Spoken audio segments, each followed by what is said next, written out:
सत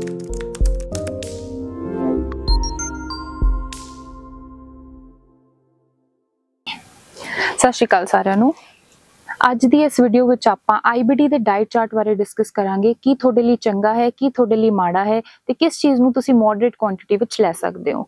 ਸੋ IBD ਕੀ ਹੈ? IBD is inflammatory bowel disease. ਤੁਹਾਡੇ ਬਾਉਲਸ ਵਿੱਚ ਇਨਫਲੇਮੇਸ਼ਨ ਹੋ ਜਾਂਦੀ ਹੈ ਤੁਹਾਡੇ ਇੰਟੈਸਟਾਈਨ ਵਿੱਚ। ਇਹ ਦੋ ਤਰੀਕੇ ਦੀ ਹੁੰਦੀ ਹੈ, ਕ੍ਰੋਨਸ ਡਿਜ਼ੀਜ਼ ਤੇ ਅਲਸਰੇਟਿਵ ਕੋਲਾਈਟਿਸ।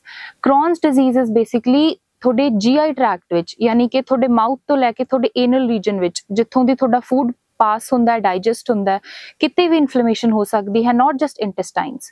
ਸੋ ਤੁਹਾਡੀ ਫੂਡ ਪਾਈਪ ਵਿੱਚ ਵੀ ਇਨਫਲੇਮੇਸ਼ਨ ਹੋ ਸਕਦੀ ਹੈ, ਸਮਾਲ ਇੰਟੈਸਟਾਈਨ 'ਚ ਵੀ ਹੋ ਸਕਦੀ ਹੈ, ਲਾਰਜ ਵਿੱਚ ਵੀ ਹੋ ਸਕਦੀ ਹੈ। ਜਦਕਿ ਅਲਸਰੇਟਿਵ ਕੋਲਾਈਟਿਸ ਵਿੱਚ ਸਿਰਫ ਤੁਹਾਡੇ ਕੋਲਨ ਯਾਨੀ ਕਿ ਤੁਹਾਡੇ ਲਾਰਜ ਇੰਟੈਸਟਾਈਨ ਵਿੱਚ ਇਨਫਲੇਮੇਸ਼ਨ ਹੁੰਦੀ ਹੈ।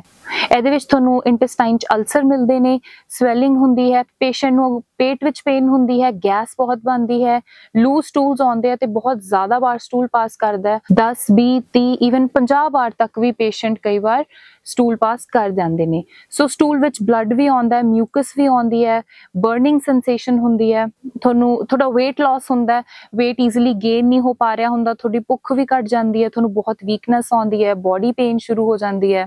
ਅਗਰ ਤੁਹਾਡੀ ਡਾਈਟ ਵਿੱਚ ਬਹੁਤ ਜ਼ਿਆਦਾ ਸਪਾਈਸੀ ਖਾਣਾ ਹੈ, ਪ੍ਰੋਸੈਸਡ ਫੂਡ ਹੈ, ਪ੍ਰੈਜ਼ਰਵੇਟਿਵ ਨਾਲ ਭਰਿਆ, ਤਾਂ ਤੁਹਾਨੂੰ ਇਨਫਲੇਮੇਸ਼ਨ ਹੋ ਸਕਦੀ ਹੈ। ਇਨਫਲੇਮੇਸ਼ਨ ਹੁੰਦੇ ਹੁੰਦੇ ਵਿਦ ਟਾਈਮ ਇਹ ਬਿਮਾਰੀ ਡਿਵੈਲਪ ਹੋ ਸਕਦੀ ਹੈ। ਅਗਰ ਤੁਹਾਡੀ ਬੋਡੀ ਦੀ ਤਾਸੀਰ ਪਹਿਲਾਂ ਤੋਂ ਗਰਮ ਹੈ, ਉੱਪਰ ਦੀ ਤੁਸੀਂ ਹੋਰ ਗਰਮ ਮਸਾਲੇ ਲੈ ਰਹੇ ਹੋ, ਨੌਨ ਵੈਜ ਵੀ ਬਹੁਤ ਜ਼ਿਆਦਾ ਕੰਜ਼ਿਊਮ ਕਰ ਰਹੇ ਹੋ, ਐਲਕੋਹਲ ਵੀ ਰੈਗੂਲਰਲੀ ਲੈ ਰਹੇ ਹੋ, ਸੋ ਤੁਹਾਨੂੰ ਇਹ ਬਿਮਾਰੀ ਦਿੱਕਤ ਦੇ ਸਕਦੀ ਹੈ। ਸੋ ਆਈਏ ਸਭ ਤੋਂ ਪਹਿਲਾਂ ਆਪਾਂ ਗੱਲ ਕਰਦੇ ਹਾਂ ਡੇਅਰੀ ਪ੍ਰੋਡਕਟਸ ਦੀ। ਡੇਅਰੀ ਪ੍ਰੋਡਕਟ ਵਿੱਚ ਤੁਸੀਂ ਦੁੱਧ, ਬੇਸਿਕਲੀ ਜ਼ਿਆਦਾਤਰ ਡੇਅਰੀ ਪ੍ਰੋਡਕਟਸ ਇਹਦੇ ਵਿੱਚ ਬੰਦ ਰਹਿਣਗੇ ਜਦ ਤੱਕ ਤੁਸੀਂ ਇਸ ਬਿਮਾਰੀ ਦੇ ਸ਼ਿਕਾਰ ਹੋ। ਡੇਅਰੀ ਪ੍ਰੋਡਕਟਸ ਇਨਫਲੇਮੇਸ਼ਨ ਵੀ ਕਰਦੇ ਨੇ ਤੇ ਹੈਵੀ ਟੂ ਡਾਈਜੈਸਟ ਹੁੰਦੇ ਨੇ। ਸੋ ਬੇਸਿਕਲੀ ਆਪਾਂ ਨੂੰ ਆਪਣੇ ਇੰਟੈਸਟਾਈਨ ਨੂੰ, ਆਪਣੇ ਡਾਈਜੈਸਟਿਵ ਸਿਸਟਮ ਨੂੰ ਆਰਾਮ ਦੇਣਾ, ਉਹਨੂੰ ਹਲਕਾ ਐਲਕਲਾਈਨ ਖਾਣਾ ਦੇਣਾ ਹੈਗਾ ਤਾਂ ਕਿ ਉਹ ਰਿਕਵਰ ਕਰ ਪਾਏ। ਇਹਦੇ ਵਿੱਚ ਦੁੱਧ, ਚਾਹ, ਮੱਖਣ, ਲੱਸੀ ਇਹ ਸਭ ਕੁਝ ਤੁਸੀਂ ਨਹੀਂ ਲੈ ਸਕਦੇ। ਜੋ ਪੈਕਟ ਵਾਲੀਆਂ ਚੀਜ਼ਾਂ ਹੁੰਦੀਆਂ ਡੇਅਰੀ ਪ੍ਰੋਡਕਟਸ ਦੀਆਂ ਬਣੀਆਂ, ਆਈਸਕ੍ਰੀਮ, ਮੋਜ਼ਰੇਲਾ ਚੀਜ਼, ਇਹ ਸਭ ਵੀ ਕੰਪਲੀਟਲੀ ਬੰਦ ਹੋਏਗਾ। ਸੋ ਅਗਰ ਦੁੱਧ ਬੰਦ ਹੋਏਗਾ ਤਾਂ ਚਾਹ ਵੀ ਬੰਦ ਹੋਏਗੀ, ਕਿਉਂਕਿ ਚਾਹ ਵੀ ਇਨਫਲੇਮੇਸ਼ਨ ਕਰਦੀ ਹੈ। ਦਹੀਂ ਤੁਸੀਂ ਲੈ ਸਕਦੇ ਹੋ, ਗਾੜੀ ਦਹੀਂ ਲਓ, ਇਹ ਸਿੰਪਟੋਮੈਟਿਕ ਰਿਲੀਫ ਪ੍ਰੋਵਾਈਡ ਕਰਦੀ ਹੈ। ਜਿਹੜੇ ਪੇਸ਼ੈਂਟਸ ਨੂੰ ਲੂਜ਼ ਸਟੂਲ ਦੀ ਬਹੁਤ ਜ਼ਿਆਦਾ ਦਿੱਕਤ ਹੈ, ਮਤਲਬ ਇੱਕ ਦਿਨ ਵਿੱਚ 5 ਤੋਂ ਵੀ ਬਾਹਰ ਸਟੂਲ ਪਾਸ ਕਰ ਰਹੇ ਨੇ, ਸੋ ਦਹੀਂ ਉਹਨਾਂ ਦੇ ਸਟੂਲ ਨੂੰ ਰੋਕੇਗੀ, ਉਹਨਾਂ ਨੂੰ ਹੈਲਪ ਕਰੇਗੀ। ਦੁੱਧ ਅਗਰ ਤੁਸੀਂ ਲੈਣਾ ਹੀ ਚਾਹੁੰਦੇ ਹੋ ਤਾਂ ਗਾਂ ਜਾਂ ਮੱਝ ਦਾ ਨਹੀਂ, ਤੁਸੀਂ ਪਲਾਂਟ ਮਿਲਕ ਲਓ। ਪਲਾਂਟ ਮਿਲਕ ਜੋ ਕਿ ਪੈਕਟ ਵਿੱਚ ਆਉਂਦੇ ਆ, ਉਹ ਪ੍ਰੈਜ਼ਰਵੇਟਿਵ ਨਾਲ ਭਰੇ ਹੋਏ ਹੁੰਦੇ ਆ, ਉਹ ਥੋੜੀ ਦਿੱਕਤ ਨੂੰ ਹੋਰ ਜ਼ਿਆਦਾ ਵਧਾ ਸਕਦੇ ਆ। ਸੋ ਪਲਾਂਟ ਮਿਲਕ ਤੁਸੀਂ ਘਰੇ ਬਣਾਓ।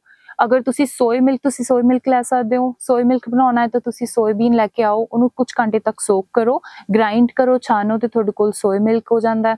ਅਗਰ ਤੁਸੀਂ ਆਮੰਡ ਮਿਲਕ ਯੂਜ਼ ਕਰਨਾ ਚਾਹੁੰਦੇ ਹੋ ਤਾਂ 7 ਤੋਂ 8 ਬਦਾਮ ਲੈ ਕੇ ਉਸਨੂੰ ਪਾਣੀ ਵਿੱਚ ਗ੍ਰਾਈਂਡ ਕੀਤਾ, ਛਾਨਿਆ ਤਾਂ ਤੁਹਾਡੇ ਕੋਲ ਆਮੰਡ ਮਿਲਕ ਹੈ।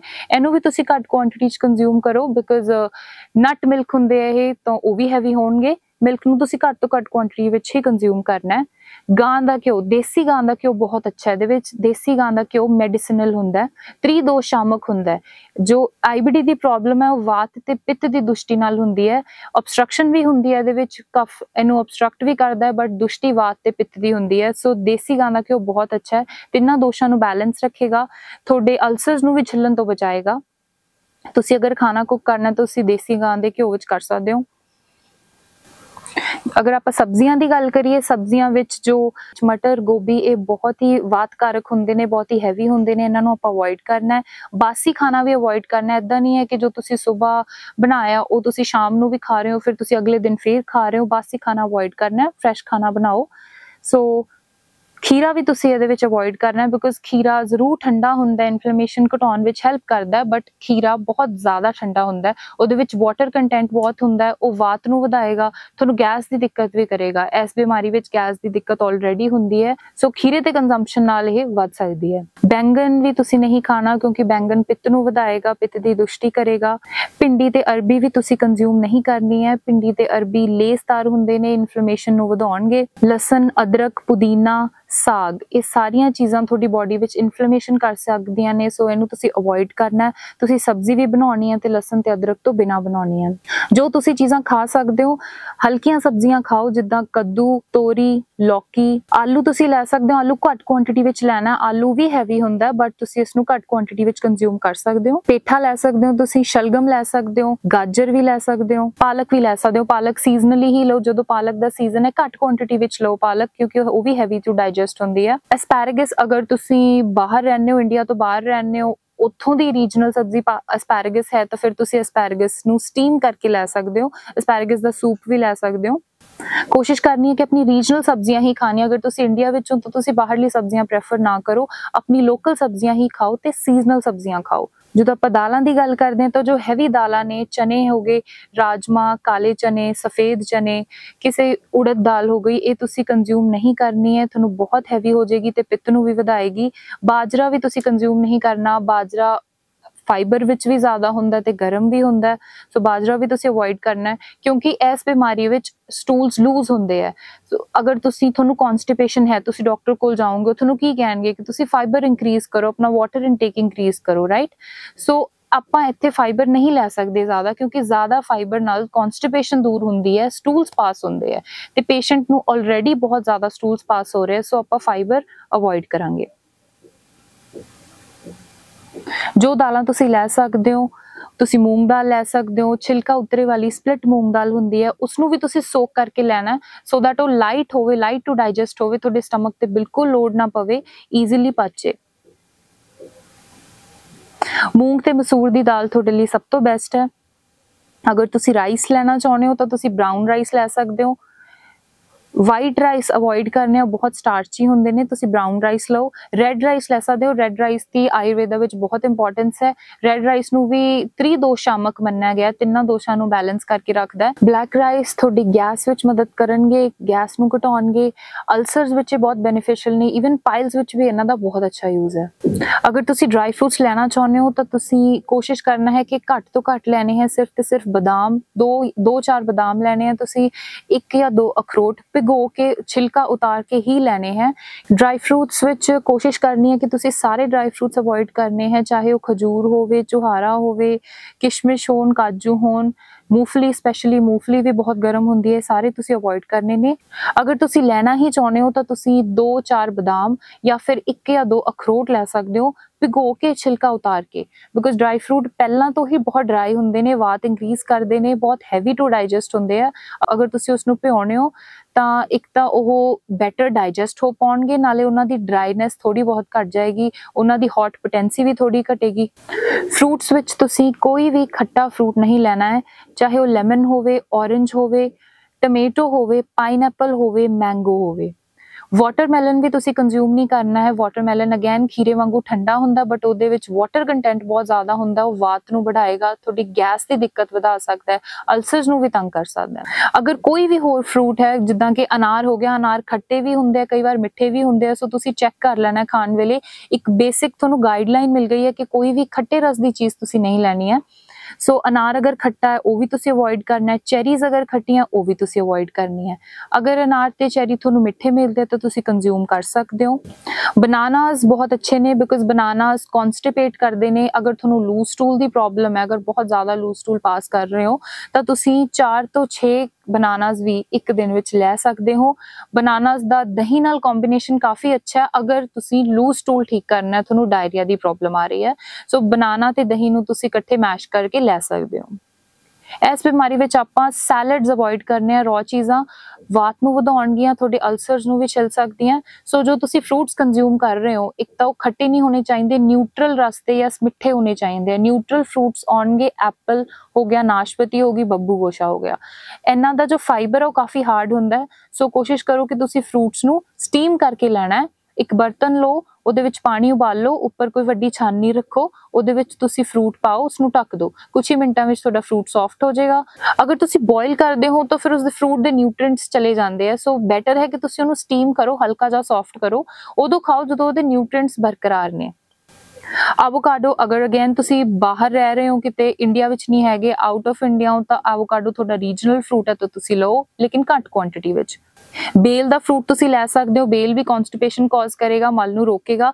ਘੱਟ ਕੁਆਂਟੀਟੀ ਵਿੱਚ ਬੇਲ ਦਾ ਫਰੂਟ ਹੋ ਗਿਆ। ਸਵੀਟ ਪੋਟੇਟੋ, ਸ਼ਕਰਕੰਦੀ, ਅਗਰ ਤੁਹਾਨੂੰ ਸੂਟ ਕਰਦੀ ਹੈ ਤਾਂ ਤੁਸੀਂ ਲੈ ਸਕਦੇ ਹੋ। ਆਇਲਸ ਵਿੱਚ ਤੁਸੀਂ ਕੋਈ ਵੀ ਰਿਫਾਈਨਡ ਆਇਲ ਯੂਜ਼ ਨਹੀਂ ਕਰਨਾ, ਫਲੈਕਸੀਡ ਆਇਲ ਜਾਂ ਲੋਕ ਓਮੇਗਾ 3 ਦੇ ਸਪਲੀਮੈਂਟ ਲੈਂਦੇ ਉਹਦੇ ਵਿੱਚ ਕੌਡ ਲਿਵਰ ਆਇਲ ਹੁੰਦਾ, ਉਹ ਵੀ ਤੁਸੀਂ ਯੂਜ਼ ਨਹੀਂ ਕਰਨਾ, ਤੁਹਾਨੂੰ ਤੰਗ ਕਰੇਗਾ। ਖਾਣਾ ਬਣਾਉਣ ਲਈ ਵੀ ਤੁਸੀਂ ਸਰਸੋਂ ਦਾ ਤੇਲ ਯੂਜ਼ ਕਰਨਾ ਹੈ, ਜਾਂ ਅਗਰ olive oil ਯੂਜ਼ ਕਰਦੇ ਹੋ ਤਾਂ ਤੁਸੀਂ olive oil ਕਰ ਸਕਦੇ ਹੋ, ਜਾਂ ਜਿੱਦਾਂ ਆਪਾਂ ਪਹਿਲਾਂ ਗੱਲ ਕੀਤੀ ਸੀ ਆਪਾਂ ਦੇਸੀ ਗਾਂ ਦੇ ਘਿਓ ਵਿੱਚ ਵੀ ਖਾਣਾ ਬਣਾ ਸਕਦੇ ਹਾਂ। ਅਗਰ ਆਪਾਂ ਮਸਾਲਿਆਂ ਦੀ ਗੱਲ ਕਰੀਏ ਤਾਂ ਤੁਸੀਂ ਲਾਲ ਮਿਰਚ ਅਵੋਇਡ ਕਰਨੀ ਹੈ, ਇਨਫਲੇਮੇਸ਼ਨ ਨੂੰ ਬਹੁਤ ਜਲਦੀ ਇਨਕਰੀਜ਼ ਕਰੇਗੀ। ਲੌਂਗ ਤੇ ਹੀਂਗ ਵੀ ਪਿੱਤ ਨੂੰ ਵਧਾਉਂਦੇ ਆ, ਉਹ ਵੀ ਤੁਸੀਂ ਅਵੋਇਡ ਕਰਨੇ ਆ। ਅਗਰ ਤੁਸੀਂ ਮਸਾਲੇ ਪਾਉਣਾ ਚਾਹੁੰਦੇ ਹੋ ਤਾਂ ਹਲਦੀ ਤੇ ਕਾਲੀ ਮਿਰਚ ਘੱਟ ਕੁਆਂਟੀਟੀ ਵਿੱਚ ਪਾ ਸਕਦੇ ਹੋ। ਨੌਨ ਵੈਜ IBD ਵਿੱਚ ਕੋਸ਼ਿਸ਼ ਕਰੋ ਕਿ ਬਿਲਕੁਲ ਨਾ ਕੰਜ਼ਿਊਮ ਕਰੋ, ਹਰ ਤਰੀਕੇ ਦਾ ਨੌਨ ਵੈਜ ਅਵੋਇਡ ਕਰੋ। ਬਟ ਅਗਰ ਤੁਸੀਂ ਨੌਨ ਵੈਜ ਦੇ ਆਦੀ ਹੋ, ਤੁਹਾਡੇ ਤੋਂ ਹਲੇ ਨਹੀਂ ਛੱਡਿਆ ਜਾ ਰਿਹਾ, ਕਦੇ ਕਦੇ ਤੁਹਾਡਾ ਬਹੁਤ ਦਿਲ ਕਰਦਾ ਖਾਣ ਨੂੰ, ਤਾਂ ਐਗ ਵਾਈਟਸ ਤੁਸੀਂ ਕਦੇ ਕਦੇ ਲੈ ਸਕਦੇ ਹੋ, ਹਫਤੇ 'ਚ 2-3 ਵਾਰ। ਅਗਰ ਤੁਹਾਡਾ ਕਦੇ ਦਿਲ ਕੀਤਾ ਤਾਂ ਓਨਲੀ ਵਾਈਟ ਪਾਰਟ 2 ਤੋਂ 3 ਅੰਡਿਆਂ ਦਾ ਤੁਸੀਂ ਲੈ ਸਕਦੇ ਹੋ। ਬਾਕੀ ਹਰ ਤਰੀਕੇ ਦਾ ਨੌਨ ਵੈਜ ਅਵੋਇਡ ਕਰਨਾ ਹੈ, ਬਹੁਤ ਹੀ ਇਨਫਲੇਮੇਟਰੀ ਹੁੰਦਾ ਹੈ। ਅਗਰ ਤੁਸੀਂ ਹੋਰ ਕਿਸੇ ਵੀ ਤਰੀਕੇ ਦੀ ਕੋਈ ਐਕਸਟਰਾ ਚੀਜ਼ ਲੈ ਰਹੇ ਹੋ, ਜਿੱਦਾਂ ਅੱਜ ਕੱਲ੍ਹ ਲੋਕਾਂ ਨੂੰ ਸ਼ੌਂਕ ਹੁੰਦਾ ਹੈ, ਤ੍ਰਿਫਲਾ ਪਾਊਡਰ ਲੈਂਦੇ ਨੇ, ਐਲੋਵੇਰਾ ਜੂਸ ਹੋ ਗਿਆ, ਆਮਲਾ ਜੂਸ ਹੋ ਗਿਆ, ਇਹ ਸਭ ਆਪਾਂ ਲੈ ਰਹੇ ਨੇ, ਤਾਂ ਇਹ ਸਾਰੀਆਂ ਚੀਜ਼ਾਂ ਦੇ ਵਿੱਚ ਅਵੋਇਡ ਕਰਨੀ ਹੈ। ਤ੍ਰਿਫਲਾ ਵੀ ਬਹੁਤ ਡਰਾਈਨੈਸ ਕਰਦਾ ਹੈ, ਇਸ ਕੰਡੀਸ਼ਨ ਵਿੱਚ ਤ੍ਰਿਫਲਾ ਸੂਟ ਨਹੀਂ ਕਰੇਗਾ। ਐਲੋਵੇਰਾ ਜੂਸ ਲੈਗਜ਼ੇਟਿਵ ਹੁੰਦਾ ਹੈ, ਤੁਹਾਡੇ ਸਟੂਲਸ ਨੂੰ ਇੰਡਿਊਸ ਕਰੇਗਾ, ਉਹ ਵੀ ਤੁਸੀਂ ਕੰਜ਼ਿਊਮ ਨਹੀਂ ਕਰਨਾ। ਆਮਲਾ ਫਰੂਟ ਤੁਸੀਂ ਲੈ ਸਕਦੇ ਹੋ ਸੀਜ਼ਨਲੀ, ਜਦੋਂ ਆਉਂਦਾ ਤੁਸੀਂ ਆਪਣੀ ਰੋਟੀ ਨਾਲ 1-2 ਆਮਲੇ ਦਾ ਫਰੂਟ ਲੈ ਸਕਦੇ ਹੋ। ਮਧੁਰ ਵਿਪਾਕੀ ਹੈ, ਉਹ ਖੱਟਾ ਜ਼ਰੂਰ ਹੁੰਦਾ ਪਰ ਐਂਡ ਵਿੱਚ ਡਾਈਜੈਸਟ ਹੋਣ ਤੋਂ ਬਾਅਦ ਜੋ ਉਹਦਾ ਟੇਸਟ ਹੈ ਉਹ ਸਵੀਟ ਹੁੰਦਾ, ਸੋ ਦੈਟ ਇਜ਼ ਵਾਈ ਉਹ ਤ੍ਰਿਦੋਸ਼ਾਮਕ ਦਾ ਕੰਮ ਕਰਦਾ ਹੈ। ਬਹੁਤ ਹੀ ਅੱਛਾ ਰਸਾਇਣ ਹੈ, ਤੁਸੀਂ ਆਪਣੀ ਰੋਟੀ ਨਾਲ ਪਲੇਟ ਵਿੱਚ 1 ਆਮਲੇ ਦਾ ਫਰੂਟ ਰੱਖ ਸਕਦੇ ਹੋ। ਲੇਕਿਨ ਆਮਲਾ ਜੂਸ ਤੁਸੀਂ ਅਵੋਇਡ ਕਰਨਾ ਹੈ, ਕਿਉਂਕਿ ਆਮਲਾ ਜੂਸ ਬਹੁਤ ਕਨਸੈਂਟਰੇਟਡ ਹੁੰਦਾ, ਉਹਦੇ ਵਿੱਚ ਖੱਟਾਪਨ ਵੱਧ ਜਾਏਗਾ, ਅਗੇਨ ਉਹ ਇਨਫਲੇਮੇਸ਼ਨ ਕਰੇਗਾ। ਅਚਾਰ ਤੁਸੀਂ ਕੰਜ਼ਿਊਮ ਨਹੀਂ ਕਰਨਾ, ਅਚਾਰ ਵਿੱਚ ਬਹੁਤ ਤੇਲ ਹੁੰਦਾ, ਬਹੁਤ ਹੀ ਇਨਫਲੇਮੇਟਰੀ ਹੁੰਦਾ, ਮਸਾਲੇ ਹੁੰਦੇ ਆ, ਅਚਾਰ ਵੀ ਅਵੋਇਡ ਕਰਨਾ ਹੈ। ਮਿਠਾਈਆਂ ਅਵੋਇਡ ਕਰਨੀਆਂ, ਖੱਟੀਆਂ ਚੀਜ਼ਾਂ ਜਿੱਦਾਂ ਕਿ ਚਟਨੀ ਹੋ ਗਈ, ਇਮਲੀ ਹੋ ਗਈ, ਇਮਲੀ ਵੀ ਅਵੋਇਡ ਕਰਨੀ ਹੈ ਤੁਸੀਂ। ਕੋਈ ਵੀ ਤਰੀਕੇ ਦੀ ਬਾਹਰ ਦੀ ਚਾਟ ਹੋ ਗਈ, ਜੰਕ ਫੂਡ ਹੋ ਗਿਆ, ਸੌਫਟ ਡਰਿੰਕਸ ਹੋ ਗਏ, ਉਹ ਸਭ ਆਪਾਂ ਅਵੋਇਡ ਕਰਨਾ ਹੈ। ਇਸਬਗੋਲ ਵੀ ਤੁਸੀਂ ਨਹੀਂ ਲੈਣਾ, ਕਿਉਂਕਿ ਇਸਬਗੋਲ ਕਨਸਟੀਪੇਸ਼ਨ ਦੂਰ ਕਰਦਾ, ਸਟੂਲਸ ਨੂੰ ਇੰਡਿਊਸ ਕਰਦਾ। ਇਦਾਂ ਦੀ ਕੋਈ ਵੀ ਐਕਸਟਰਾ ਚੀਜ਼ ਤੁਸੀਂ ਨਹੀਂ ਲੈਣੀ। ਐਲਕੋਹਲ ਕੰਜ਼ੰਪਸ਼ਨ ਵੀ ਤੁਸੀਂ ਨਹੀਂ ਕਰਨੀ, ਐਲਕੋਹਲ ਬਹੁਤ ਜ਼ਿਆਦਾ ਇਨਫਲੇਮੇਸ਼ਨ ਕਰਦਾ। ਅਗਰ ਤੁਸੀਂ ਬਹੁਤ ਟਾਈਮ ਤੋਂ ਲੈ ਰਹੇ ਹੋ ਤਾਂ ਕੋਸ਼ਿਸ਼ ਕਰੋ ਕਿ ਹੌਲੀ ਹੌਲੀ ਤੁਸੀਂ ਉਹਦੀ ਅਮਾਉਂਟ ਘਟਾਉਂਦੇ ਹੋਏ ਉਸਨੂੰ ਬੰਦ ਕਰ ਦਿਓ। ਗੁਆਕਾਮੋਲੀ ਵੀ ਆਵੋਕਾਡੋ ਤੋਂ ਬਣੀ ਹੋਈ ਇੱਕ ਡਿਪ ਹੁੰਦੀ ਆ, ਗੁਆਕਾਮੋਲੀ ਵੀ ਤੁਸੀਂ ਅਵੋਇਡ ਕਰਨੀ ਹੈ। ਆਵੋਕਾਡੋ ਤੁਸੀਂ ਘੱਟ ਕੁਆਂਟੀਟੀ ਵਿੱਚ ਲੈ ਸਕਦੇ ਹੋ, ਬਟ ਗੁਆਕਾਮੋਲੀ ਵਿੱਚ ਕੱਚੇ ਪਿਆਜ਼, ਕੱਚੀ ਲਸਣ ਪੈਂਦੀ ਹੈ, ਦੈਟ ਇਜ਼ ਵਾਈ ਉਹ ਬਹੁਤ ਹੀ ਇਨਫਲੇਮੇਟਰੀ ਹੋ ਜਾਂਦੀ ਹੈ, ਤੁਸੀਂ ਅਵੋਇਡ ਕਰਨੀ ਹੈ। ਇਸ ਤੋਂ ਇਲਾਵਾ ਤੁਸੀਂ ਪੋਹਾ ਲੈ ਸਕਦੇ ਹੋ, ਬ੍ਰੈਕਫਾਸਟ ਵਿੱਚ ਪੋਹਾ ਅੱਛਾ ਹੈ। ਮੈਂ ਦੇਖਿਆ ਕਈ ਲੋਕ ਡਿਨਰ ਵਿੱਚ ਵੀ ਪੋਹਾ ਲੈ ਲੈਂਦੇ ਆ, ਡਿਨਰ ਵਿੱਚ ਤੁਸੀਂ ਅਵੋਇਡ ਕਰੋ। ਰਾਈਸ ਫਲੇਕਸ ਹੁੰਦੇ ਉਹ ਅਵੋਇਡ ਕਰੋ, ਸਟਾਰਚੀ ਹੁੰਦੇ ਆ, ਠੰਡੇ ਹੁੰਦੇ ਆ, ਬੈਟਰ ਹੈ ਕਿ ਤੁਸੀਂ ਦਿਨੇ ਲਓ। ਐਂਡ ਚਾਹੇ ਤੁਸੀਂ ਕੁਝ ਵੀ ਬਣਾ ਰਹੇ ਹੋ, ਤੁਸੀਂ ਦਲੀਆ, ਖਿਚੜੀ, ਪੋਹਾ ਜੋ ਵੀ ਬਣਾ ਰਹੇ ਹੋ, ਉਹਦੇ ਵਿੱਚ ਸਬਜ਼ੀਆਂ ਜ਼ਰੂਰ ਪਾਓ, ਕਿਉਂਕਿ ਅਗਰ ਉਹਦੇ ਵਿੱਚ ਸਿਰਫ ਦਾਲ ਤੇ ਚਾਵਲ ਹੀ ਹੋਏਗਾ, ਓਨਲੀ ਗ੍ਰੇਨਸ ਹੋਣਗੇ, ਤਾਂ ਉਹ ਇੰਨਾ ਬੈਨੀਫੀਸ਼ੀਅਲ ਨਹੀਂ ਹੋਏਗਾ ਜਿੰਨਾ ਸਬਜ਼ੀਆਂ ਦੇ ਨਿਊਟ੍ਰੀਸ਼ਨ ਨਾਲ ਹੋਏਗਾ। ਅਗਰ ਤੁਸੀਂ ਸਾਊਥ ਇੰਡੀਅਨ ਹੋ ਜਾਂ ਸਾਊਥ ਇੰਡੀਅਨ ਖਾਣੇ ਦੇ ਸ਼ੌਕੀਨ ਹੋ, ਤਾਂ ਡੋਸਾ, ਇਡਲੀ ਇਹ ਸਭ ਉੜਦ ਦੀ ਦਾਲ ਤੋਂ ਬਣਦੇ ਆ, ਤਾਂ ਕੋਸ਼ਿਸ਼ ਕਰੋ ਅਵੋਇਡ ਕਰਨ ਦੀ। ਅਗਰ ਤੁਸੀਂ ਅਵੋਇਡ ਨਹੀਂ ਕਰ ਸਕਦੇ ਤਾਂ ਤੁਸੀਂ ਹਰੀ ਮੂੰਗ ਦੀ ਦਾਲ ਨਾਲ ਇਹ ਬਣਾ ਸਕਦੇ ਹੋ। ਜਿੰਨਾ ਕੋਸ਼ਿਸ਼ ਕਰੋ ਕਿ ਜੋ ਡੋਸੇ ਨਾਲ ਸਾਂਬਰ ਹੁੰਦਾ ਉਹ ਬਹੁਤ ਹੀ ਸਪਾਈਸੀ ਹੁੰਦਾ, ਉਸਨੂੰ ਹਲਕਾ ਬਣਾਓ, ਜਾਂ ਡੋਸਾ ਤੁਸੀਂ ਸਬਜ਼ੀ ਨਾਲ ਲੈ ਸਕਦੇ ਹੋ। ਅਗਰ ਆਪਾਂ ਆਟੇ ਦੀ ਗੱਲ ਕਰੀਏ ਤਾਂ ਗੇਹੂੰ ਦਾ ਆਟਾ ਤੁਸੀਂ ਘੱਟ ਕੁਆਂਟੀਟੀ ਵਿੱਚ ਲੈ ਸਕਦੇ ਹੋ, ਬਟ ਬਹੁਤ ਲੋਕਾਂ ਨੂੰ ਸੂਟ ਨਹੀਂ ਕਰਦਾ, ਸੋ ਆਪਣੀ ਬੋਡੀ ਟਾਈਪ ਦੇ ਅਕੋਰਡਿੰਗ ਤੁਸੀਂ ਦੇਖਣਾ ਕਿ ਤੁਹਾਨੂੰ ਗੇਹੂੰ ਦਾ ਆਟਾ ਸੂਟ ਕਰ ਰਿਹਾ ਜਾਂ ਨਹੀਂ। ਮੱਕੀ ਦੀ ਰੋਟੀ ਤੁਸੀਂ ਲੈ ਸਕਦੇ ਹੋ, ਮੱਕੀ ਦੀ ਰੋਟੀ ਕਨਸਟੀਪੇਸ਼ਨ ਕਾਜ਼ ਕਰਦੀ ਹੈ, ਸੋ ਅਗਰ ਤੁਸੀਂ ਲੂਜ਼ ਸਟੂਲਸ, ਬਹੁਤ ਜ਼ਿਆਦਾ ਲੂਜ਼ ਸਟੂਲ ਪਾਸ ਕਰ ਰਹੇ ਹੋ ਤਾਂ ਤੁਹਾਨੂੰ ਬਹੁਤ ਮਦਦ ਕਰੇਗੀ। ਗੋਂਦ ਕਤੀਰਾ ਲੈ ਸਕਦੇ ਹੋ ਤੁਸੀਂ, ਅਗਰ ਤੁਹਾਨੂੰ ਪੇਟ ਵਿੱਚ ਜਲਨ ਮਹਿਸੂਸ ਹੋ ਰਹੀ ਹੈ ਜਾਂ ਬੋਡੀ ਵਿੱਚ ਵੈਸੇ ਹੀ ਬਹੁਤ ਗਰਮੈਸ਼ ਹੋ ਰਹੀ ਹੈ। ਗੋਂਦ ਕਤੀਰਾ ਤੁਸੀਂ ਉਸਨੂੰ 1-2 ਚਮਚ ਤੁਸੀਂ ਪਾਣੀ ਵਿੱਚ ਭਿਗੋ ਕੇ ਰੱਖ ਦੇਣਾ, ਬਹੁਤ ਜ਼ਿਆਦਾ ਕੁਆਂਟੀਟੀ ਵਿੱਚ ਇਨਕਰੀਜ਼ ਹੋ ਜਾਂਦਾ। ਉਸਨੂੰ 2-3 ਚਮਚ ਤੁਸੀਂ ਖਾਲੀ ਪੇਟ ਏਦਾਂ ਹੀ ਚਬਾ ਕੇ ਲੈ ਸਕਦੇ ਹੋ, ਜਾਂ ਫਿਰ ਪਾਣੀ ਵਿੱਚ ਘੋਲ ਕੇ ਵੀ ਲੈ ਸਕਦੇ ਹੋ। ਉਹ ਥੋੜੀ ਇਨਫਲੇਮੇਸ਼ਨ ਨੂੰ ਘਟਾਏਗਾ, ਪਿੱਤ ਨੂੰ ਘਟਾਏਗਾ। ਐਕਸਟਰਾ ਚੀਜ਼ਾਂ ਜੋ ਆਪਾਂ ਇਸ ਬਿਮਾਰੀ ਵਿੱਚ ਲੈ ਸਕਦੇ ਹਾਂ ਡੇਲੀ, ਜੋ ਕਿ ਇੱਕ ਸਪੋਰਟਿਵ ਮੈਡੀਸਨ ਦਾ ਕੰਮ ਕਰਦੀਆਂ ਨੇ, ਸਪੋਰਟਿਵ ਟ੍ਰੀਟਮੈਂਟ ਦਾ ਕੰਮ ਕਰਦੀਆਂ ਨੇ, ਜਿੱਦਾਂ ਕਿ ਅਨਾਰ ਦੇ ਛਿਲਕੇ ਦਾ ਕਾੜਾ। ਅਨਾਰ ਦਾ ਛਿਲਕਾ ਕਨਸਟੀਪੇਟ ਕਰਦਾ ਹੈ, ਸਤੰਭਨ ਕਰਦਾ ਹੈ, ਤੁਹਾਡੇ ਲੂਜ਼ ਸਟੂਲ ਨੂੰ ਹੈਲਪ ਕਰੇਗਾ, ਉਸਨੂੰ ਘਟਾਉਣ ਵਿੱਚ ਹੈਲਪ ਕਰੇਗਾ। ਅਗਰ ਇਹ ਤੁਹਾਨੂੰ ਸੂਟ ਕਰਦਾ ਤਾਂ ਵੈਲ ਐਂਡ ਗੁੱਡ। ਅਗਰ ਤੁਹਾਨੂੰ, ਕੁਝ ਲੋਕਾਂ ਨੂੰ ਇਹ ਨਹੀਂ ਸੂਟ ਕਰ ਪਾਉਂਦਾ, ਡਾਈਜੈਸਟ ਨਹੀਂ ਕਰ ਪਾਉਂਦੇ, ਸੋ ਤੁਸੀਂ ਅਵੋਇਡ ਕਰਨਾ। ਤੁਸੀਂ ਅਨਾਰ ਦਾ ਜੂਸ ਪੀ ਸਕਦੇ ਹੋ। ਅਨਾਰ ਦਾ ਜੂਸ ਵੀ ਸਤੰਬਨ ਕਰਦਾ, ਉਹ ਵੀ ਲੂਜ਼ ਸਟੂਲ ਨੂੰ ਘਟਾਏਗਾ। 50 ml ਤੱਕ ਤੁਸੀਂ ਇਹ ਡੇਲੀ ਲੈ ਸਕਦੇ ਹੋ। ਕੋਕੋਨਟ ਵਾਟਰ ਲਓ, ਉਹ ਵੀ ਠੰਡਾ ਹੁੰਦਾ ਹੈ। ਇਨਫੈਕਟ ਇਲੈਕਟ੍ਰੋਲਾਈਟਸ ਵੀ ਹੁੰਦੇ ਉਹਦੇ ਵਿੱਚ। ਅਗਰ ਤੁਸੀਂ ਬਹੁਤ ਜ਼ਿਆਦਾ ਲੂਜ਼ ਸਟੂਲ, ਵਾਟਰੀ ਸਟੂਲ ਪਾਸ ਕਰ ਰਹੇ ਹੋ ਤਾਂ ਤੁਹਾਡੇ ਵਿੱਚ ਇਲੈਕਟ੍ਰੋਲਾਈਟਸ ਤੁਹਾਡੇ ਬੋਡੀ ਚੋਂ ਬਹੁਤ ਤੇਜ਼ੀ ਨਾਲ ਬਾਹਰ ਜਾ ਰਹੇ ਹੈ। ਇਲੈਕਟ੍ਰੋਲਾਈਟਸ ਨੂੰ ਬੋਡੀ ਵਿੱਚ ਰੀਪਲੈਨਿਸ਼ ਕਰਨ ਲਈ ਕੋਕੋਨਟ ਵਾਟਰ ਬਹੁਤ ਅੱਛਾ ਹੈ। ਕੋਸ਼ਿਸ਼ ਕਰੋ ਕਿ ਤੁਸੀਂ ਕੋਕੋਨਟ ਨਾ ਖਾਓ। ਕੋਕੋਨਟ, ਜੋ ਡਰਾਈਡ ਕੋਕੋਨਟ ਹੁੰਦਾ, ਉਹ ਤੁਹਾਡੀ ਬੋਡੀ ਵਿੱਚ ਗਰਮੀ ਪੈਦਾ ਕਰ ਸਕਦਾ, ਉਸਦਾ ਫਾਈਬਰ ਵੀ ਹਾਰਡ ਹੁੰਦਾ ਹੈ।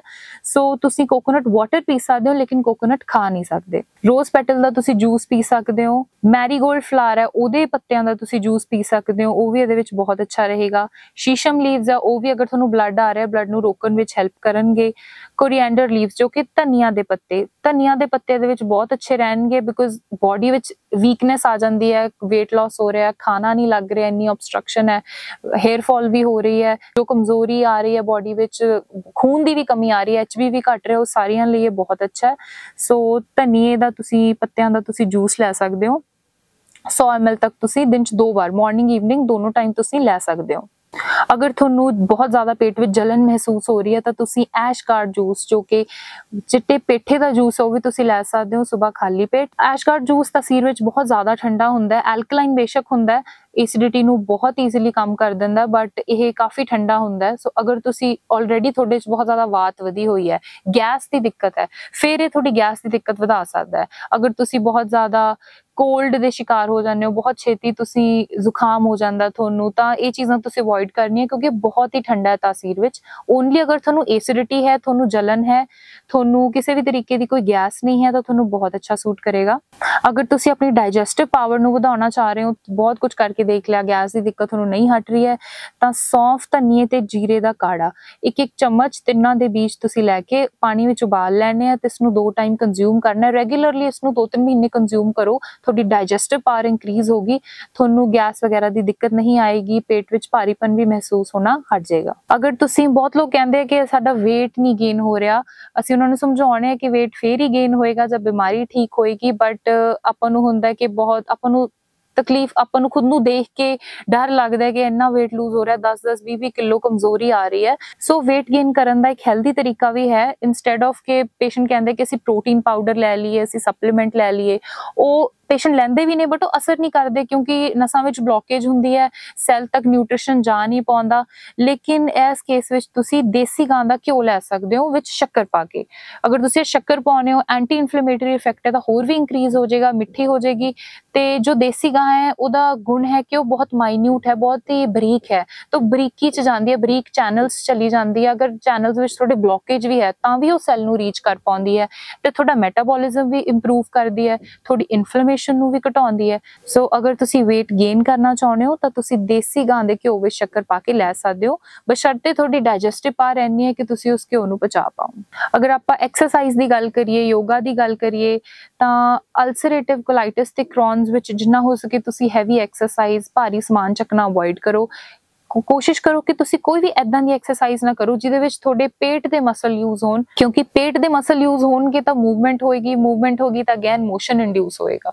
ਸੋ ਅਗਰ ਤੁਸੀਂ ਐਕਸਰਸਾਈਜ਼ ਕਰਨੀ ਵੀ ਹੈ, ਯੋਗਾ ਕਰਨੀ ਵੀ ਹੈ, ਐਦਾਂ ਦੇ ਐਕਸਰਸਾਈਜ਼ਸ ਚੂਜ਼ ਕਰੋ ਜਿਹਦੇ ਵਿੱਚ ਤੁਹਾਡਾ ਅਬਡੋਮੀਨਲ ਏਰੀਆ ਜ਼ਿਆਦਾ ਸਟ੍ਰੈਚ ਨਹੀਂ ਹੋਣਾ ਚਾਹੀਦਾ। ਆਰਮਸ ਦੀ ਤੁਸੀਂ ਕਰ ਸਕਦੇ ਹੋ, ਲੈਗਸ ਦੀ ਕਰ ਸਕਦੇ ਹੋ, ਜਾਂ ਯੋਗਾ ਪੋਜ਼ਸ ਐਦਾਂ ਦੇ ਕਰੋ ਜਿਹਦੇ ਵਿੱਚ ਇਹ ਏਰੀਆ ਜ਼ਿਆਦਾ ਸਟ੍ਰੈਚ ਨਾ ਹੋ, ਜ਼ਿਆਦਾ ਇਹਦੇ ਵਿੱਚ ਮੂਵਮੈਂਟ ਨਾ ਇੰਡਿਊਸ ਹੋ।